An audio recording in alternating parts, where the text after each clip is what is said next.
Stop. I can't take it anymore. Oh, I do the live ones too. Yes, I know. I saw your act in the theater. You're really quite good. Quite a certain harmful habit.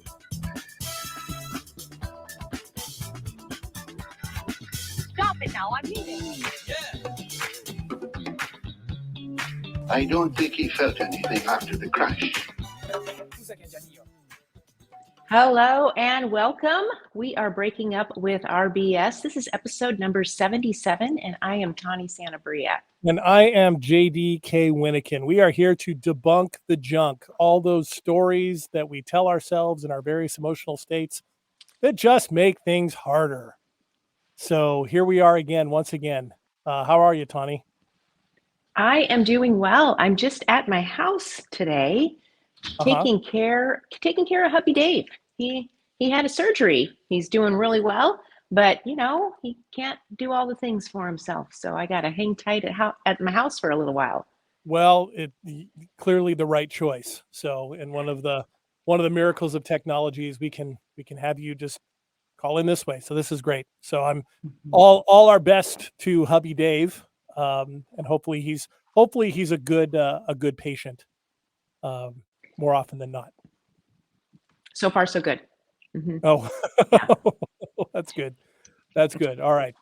Well, thank you to everybody who is listening in. If you're listening live this morning, good morning. If you are listening to this as a podcast, remember you can get this as a podcast wherever you get your podcasts. Thank you so much for doing so, for subscribing, for leaving us a review. We really appreciate it. You can also find the video feed for every episode at our YouTube channel. Just look up Breaking Up with RBS and you'll find us. We also have a Facebook group of the same name that you can join and get info and content between episodes that come out weekly. Tawny also has a 6-week self-mastery course where you can take all the concepts that we talk about and apply them in your own context, in your own life. And you can find that at unperfectyourself.com. And every second Saturday of the month, going forward, we do a free webinar introducing to all these different techniques that we talk about. And it's free on Zoom. It's at 9 a.m. Pacific time every second Saturday of the month. And and you can join us for an hour, and it's a chance to try things out for free, ask any questions, experience it for yourself. We just keep adding more and more stuff, Tawny. Isn't it great? It is great. It's great to add all the stuff and none of the BS, right? None of the BS, right. Yeah, a constant process of reducing the amount of BS that's causing us issues. So, all right. And so you might have noticed, if you've been listening to the last few episodes, we started a series that we've given the very professional name, Flinging Your Poo series, which, and what we mean by that, of course, embracing the motif of this show, is those big things that all of us can relate to that we make up stories about. So we've talked about how we take in the news. We've talked about the fears of getting old, and we're taking on some of those big things. So this is the third episode in that series.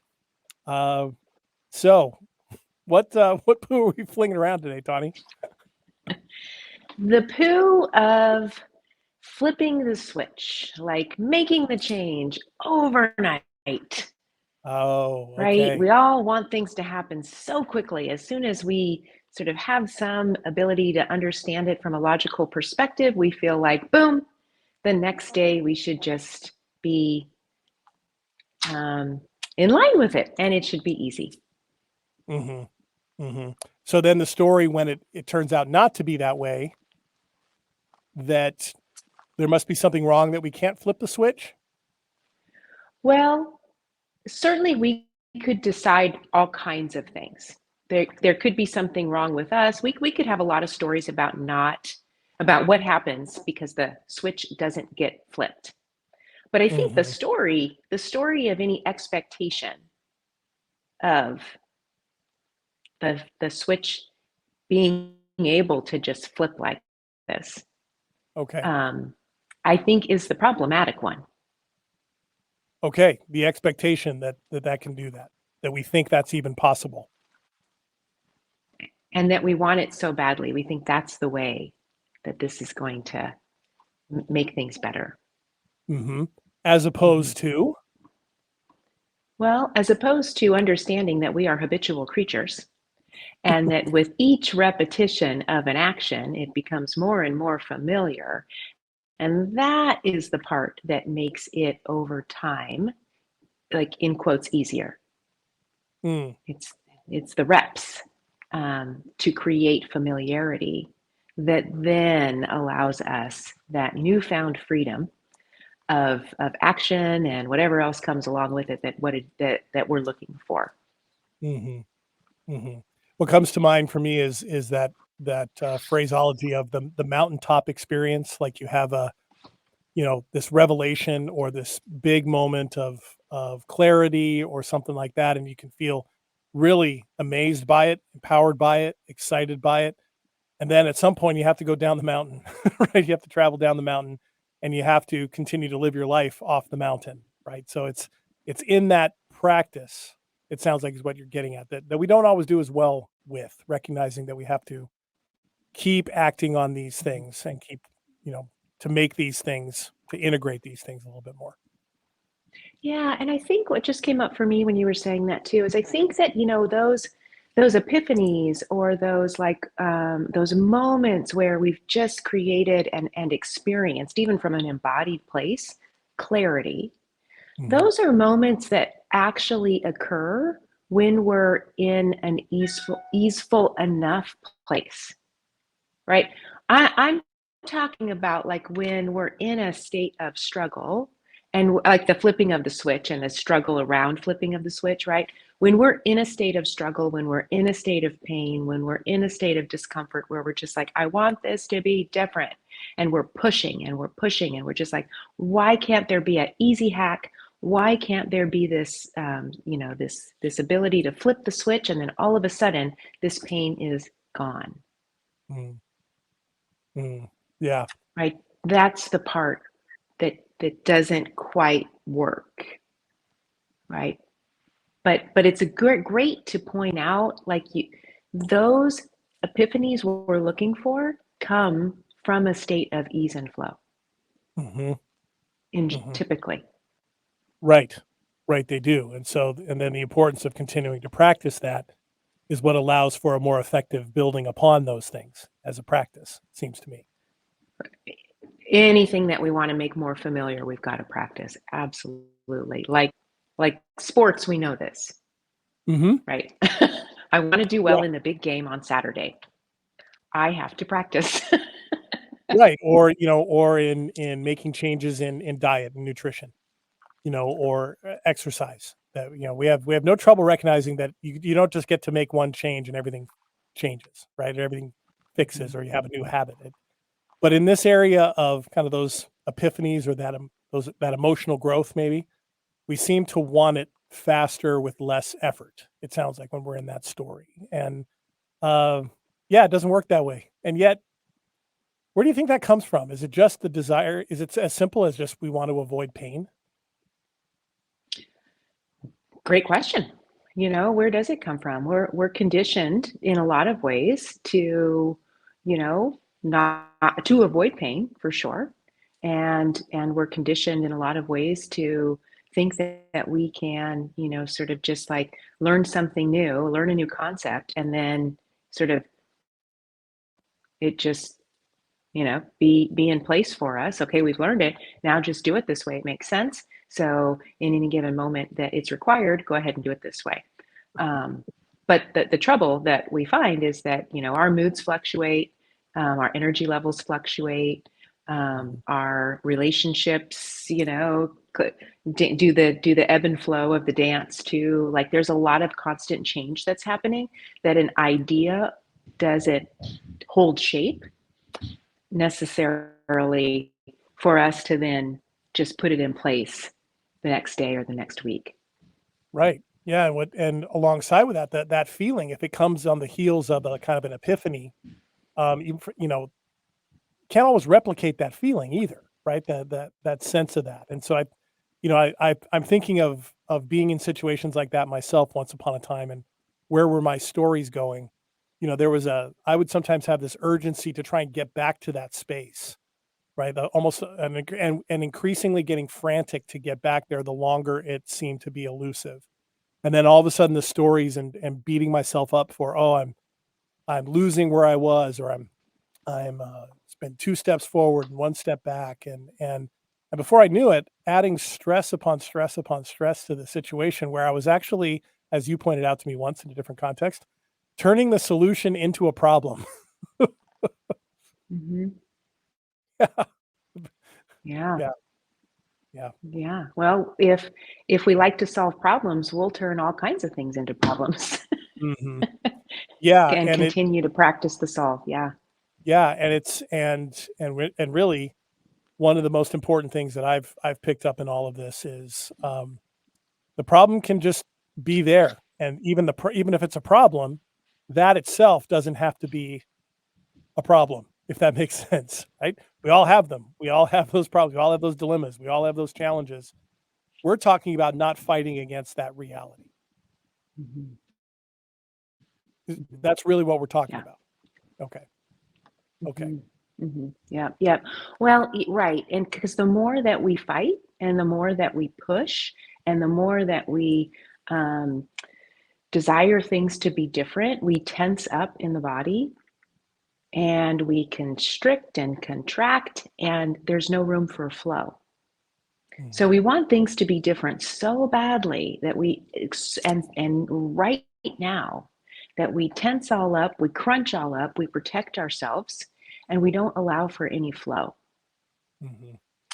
So nothing's going to change in the way that we prefer if we're not allowing for any flow.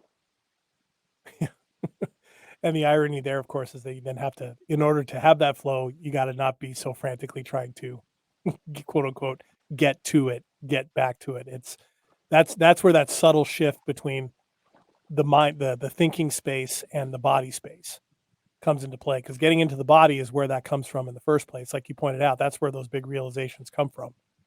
But then trying to get back there, it's usually the brain driving that whole thing, that thinking space of, what do I have to do to get back there? What's the problem, or what are the series of things, obstacles I have to get out of the way? When really what we talk about every week is just getting back into the body could probably handle all that without all the obstacles. Mhm. Yeah, yeah, and that's the thing too, being able to get into the body. Part of the flipping of the switch is like, okay, great. I just want to be in my body with and feel good now. Yeah. Now I know this thing, so fantastic. So now I want to be in the body. Yep, I'm with you. I'm with you. I want to be in the body, right? But I want to feel better now. Yeah. So How many times tell do I me have how to to do do this? that, Yeah. How many times do I have to do this before it's right? just normal all the time? Right. And so that's the part, right? That's the part of sort of like the trouble with that flipping of the switch story. Like if we could just get that out of here, right? Like just like that is a myth, Mhm. right? Because we are a ebb and flow and a dynamic. So in one moment we're going to feel this emotion out of the emotional wave. Another moment we're going to feel, at a different place in the wave, right? So if we are pushing and pushing and pushing to be at just one part of the wave, always, we will be unsuccessful. We want the wave to flow. Yeah. So there's nothing about the switch flipping in the flow of the wave. Mhm.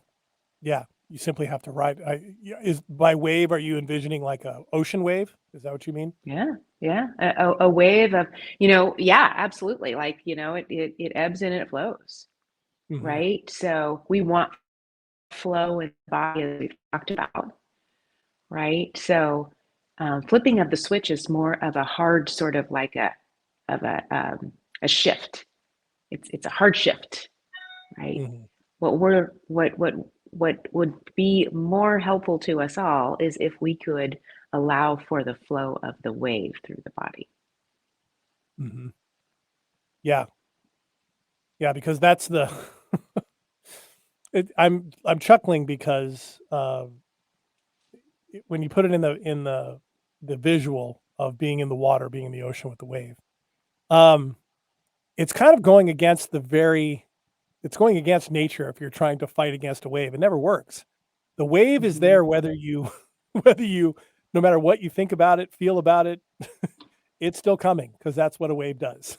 So, better to roll with it, flow with it, and do what you can. I have the visual of surfing on that, right? And once you catch that, you are still being pushed forward by that wave, no matter what kind of zigging and zagging you do on it. And it is interesting that in so many other areas of life, we acknowledge, yeah, this takes practice. In order to get in shape, you have to stay consistent. In order to eat healthier, you have to keep eating healthy. You don't just hit a spot. But in this area, emotions, boy, these seem to be the ones we want to short circuit that flow.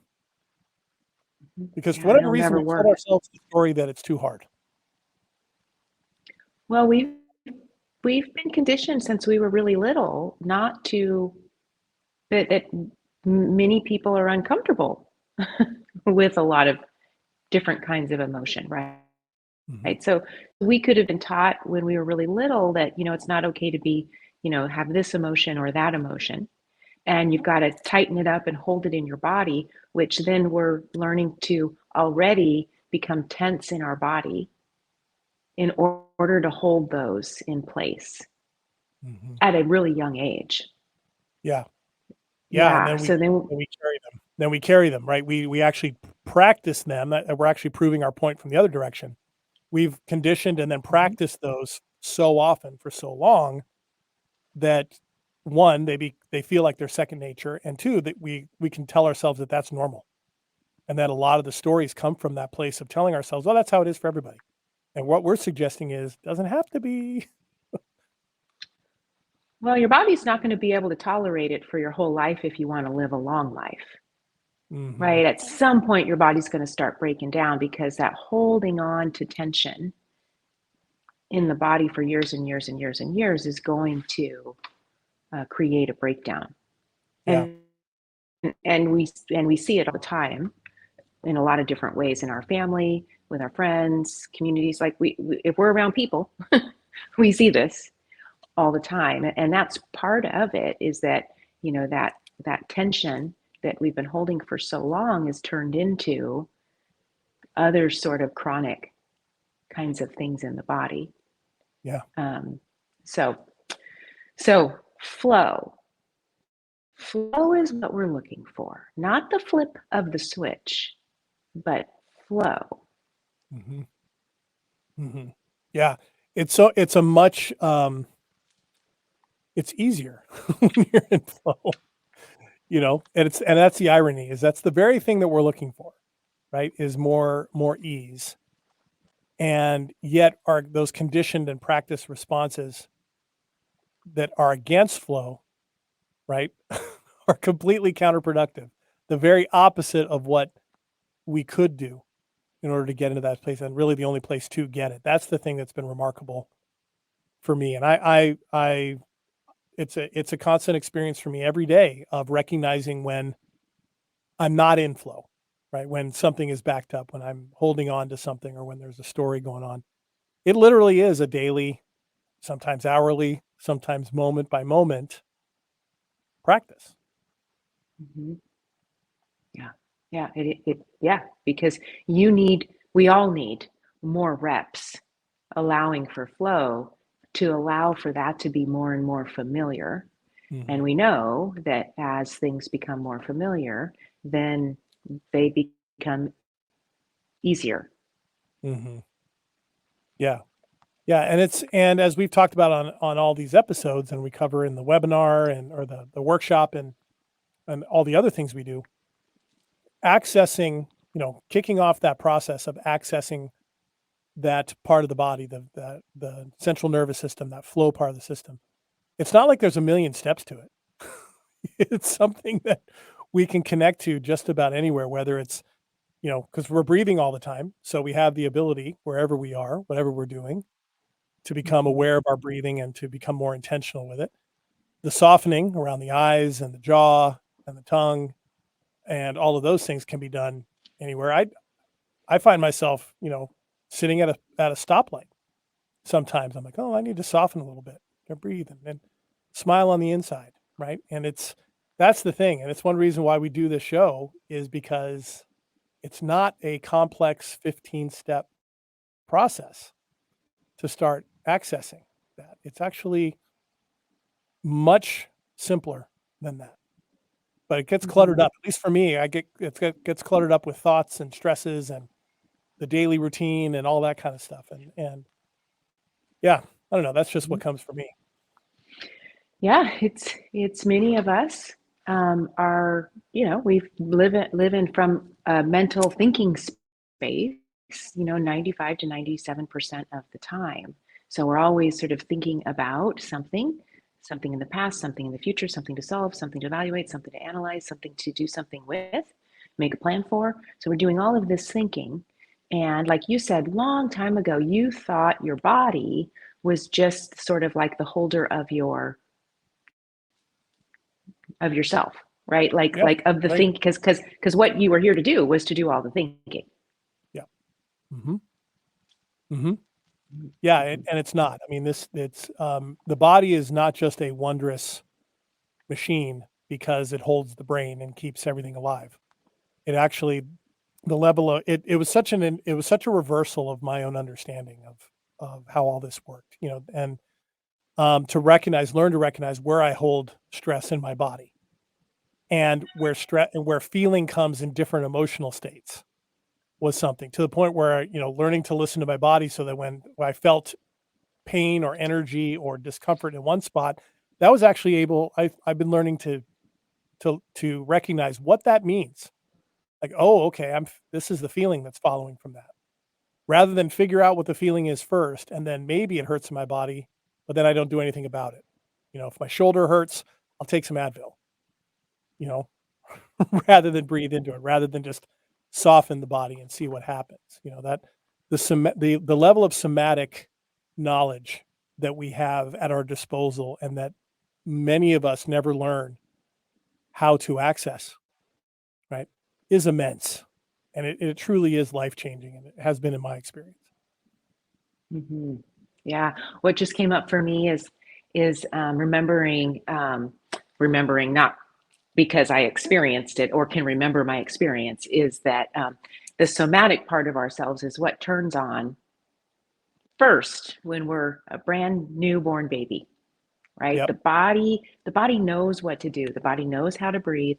The body knows how to start to soothe. Now, certainly it needs the help of another person for a long time, but the body knows to cry, to, alert, Mm-hmm. right? The breath pattern, the wave of the breath for a baby is that full wave-like pattern.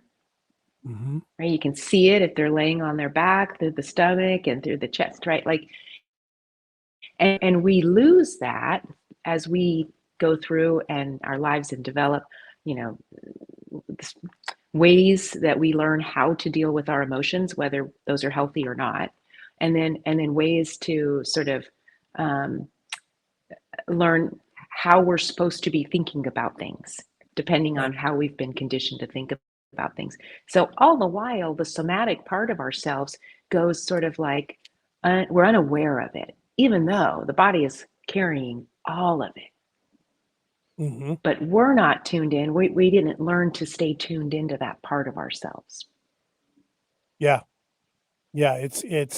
It really is remarkable when we discover it, that it's been there all along, right? The image that comes to mind, it's wild. But the image comes to mind is thinking, you're sitting in a room, and our thinking space is a certain amount of money you have, right? And this is what I've got to make my life work. Not knowing that in the closet, if you just opened it, there's a whole lot more money in there to work with, right? The somatic side of things. I mean, just not even knowing that it's there. That was my experience. And so to me, I've been feeling like, to stick with the money theme, I feel like I've been playing with house money ever since. like, oh, wow, I didn't know this all existed. And thank goodness, what I was conditioned over 45 plus years from that to do, I don't require another 45 to unravel, right? It's amazing how much change can come with a regular practice of getting into the body, and the effect that it has. It's like, it feels sometimes like it's just supercharging things. right? Those shifts, Yeah, you're starting to when we get in the body, we can like renew. We can renew and recharge and plug in on our own. The body has a lot of different resources for us if we're working strategically with it from an embodied place. Getting it, going back to the getting enough sleep, getting enough fuel, working with energy management, and we don't know any of this or all of it, enough of this unless we're talking to our body. Letting our body talk back to us. Yeah. Yeah, absolutely.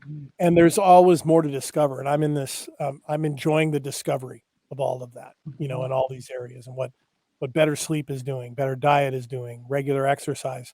I just discovered with the help of my trainer the other day, the importance of stretching, and I didn't realize how tight I felt in a lot of my muscles until I did these stretches that he showed me. And suddenly I didn't feel them anymore. It was like a new state of being that I didn't even recognize I was in, you know? And this is similar in that regard. Yeah, absolutely. Yeah. Absolutely. So I All always right. used to go. Well, I think we're running out No, of go time, ahead. aren't we? No, go ahead. Finish. No, I was just going to say, I always used to think about and tell some folks that I was working with, sort of like an inflexible mind is an inflexible body, and vice versa, right? So we want to keep sort of, flexibility of the mind and flexibility of the body. They work hand in hand. Oh man, that's just a mic drop right at the end. That's it's really good. You got to put that in meme up on our Facebook in our page. group. Okay. Yeah, absolutely need to do that. That was fabulous. What a great way to end. Thank you so much, Tawny. That was fun to talk about. Awesome. All right, and I hope Hubby Dave feels better soon. And thank you to all of you out there listening to this episode of Breaking Up with Our BS. We will be back next week, taking a look at another way in which we all tend to fling our poo around. Until then, I am JDK Winnikin. And I am Tawny Santabria. And I won't play with that name too often, I promise. We'll see you all next week, everybody. I don't think he felt anything after the crash. Who's that Janillo? I'm in my groove. Here we go.